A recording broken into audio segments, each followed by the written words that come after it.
Welcome back to Ozarks Tonight.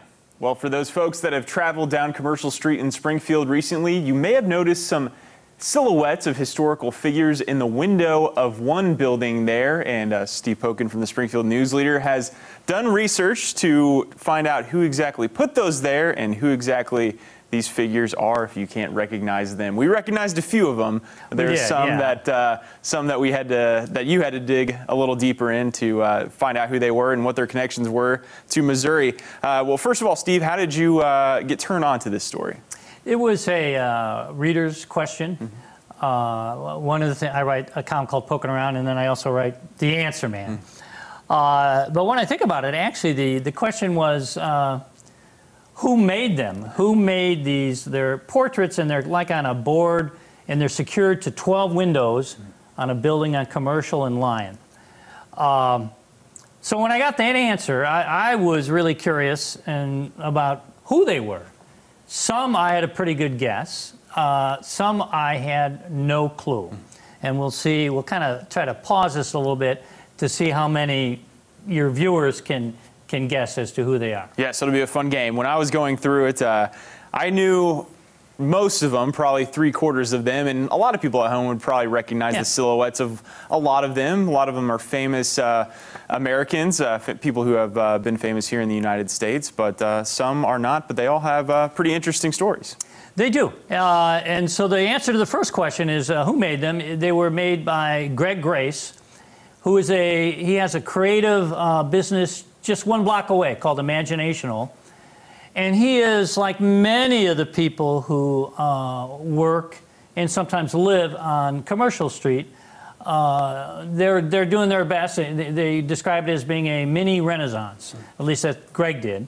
And that area just keeps getting better and better and cooler and cooler. And they're doing a lot of different things to make that area what it once was in Springfield. So, without further ado, I looked at the building from Commercial Street, and there's six of these figures along Commercial Street. On the far right, and I'll ask you now, who is this?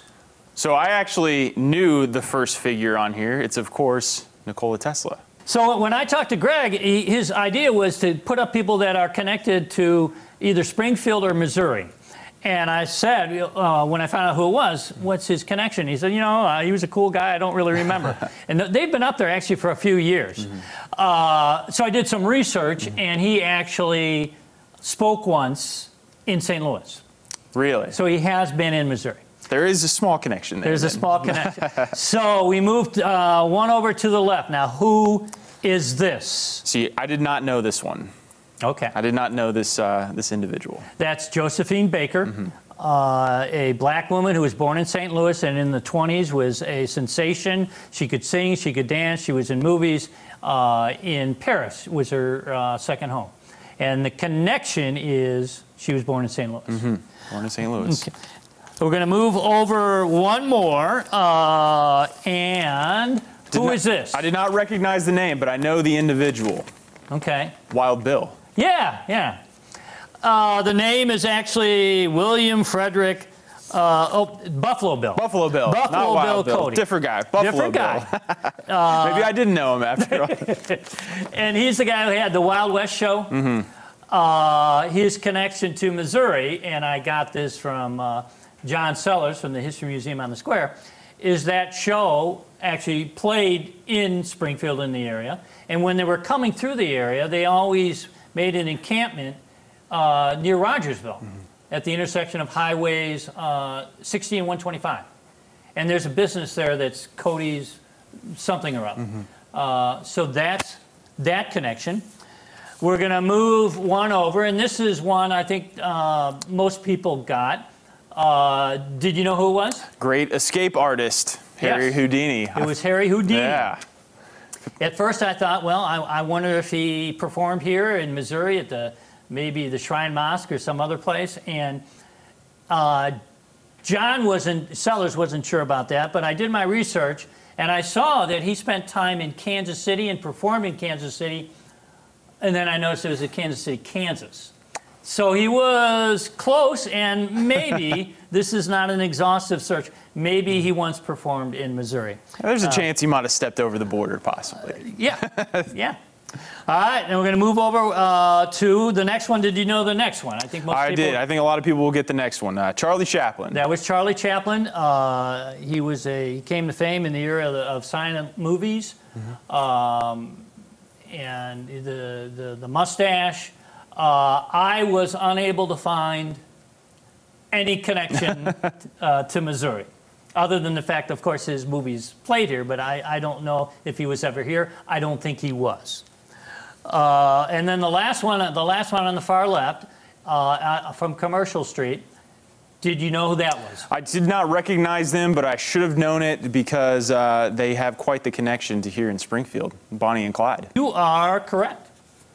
Yeah, that was, I think most people should know that, and their story is well told in Missouri. And actually, just a little while ago, I did a story on the day they kidnapped a Springfield police officer.